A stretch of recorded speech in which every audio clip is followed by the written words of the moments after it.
एक महत्त्वाची बातमी, शिवसेनेला बसलेल्या धक्क्याची ही बातमी आहे। शिंदे गटाच्या बंडानंतर शिवसेनेचा रोजचा दिवस उजाडतो तो नव्या धक्क्यानेच।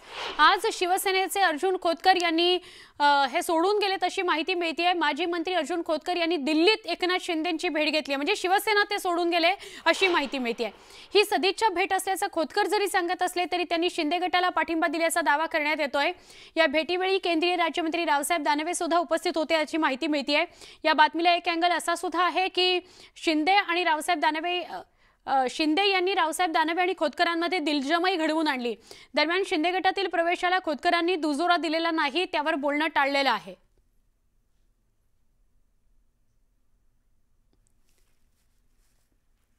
ही महत्त्वाची माहिती आहे। खरं तर आतापर्यंत प्रत्येक दिवशी आपण बघतो शिंदे गटात नवनवे शिवसेनेचे नेते, मंत्री, नगरसेवक, जिल्हाधिकारी, जिल्हा प्रमुख सगळे सामील होत असतात।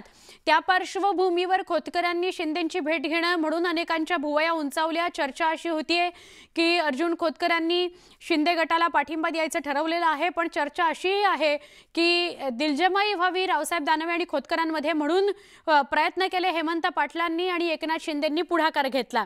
पण जेव्हा अर्जुन खोतकरांना हा प्रश्न विचारला की तुम्ही शिंदे गटात सामील झालात का, त्यांनी बोलणं टाळलेलं आहे। थेट अशा चर्चा सुरू झाल्यात की अर्जुन खोतकरांनी शिंदे गटाला पाठिंबा दिलेला आहे। त्यामुळे जर असं असेल तर शिवसेनेला हा मोठा धक्का आहे। प्रत्यक्ष अर्जुन खोतकर काही बोलायला तयार नाहीत। हेमंत पाटील यांना विचारलं तर तेही काही बोलायला तयार नाहीत। राहुल शेवाळेंनीही काही स्पष्ट उत्तर दिलं नाही।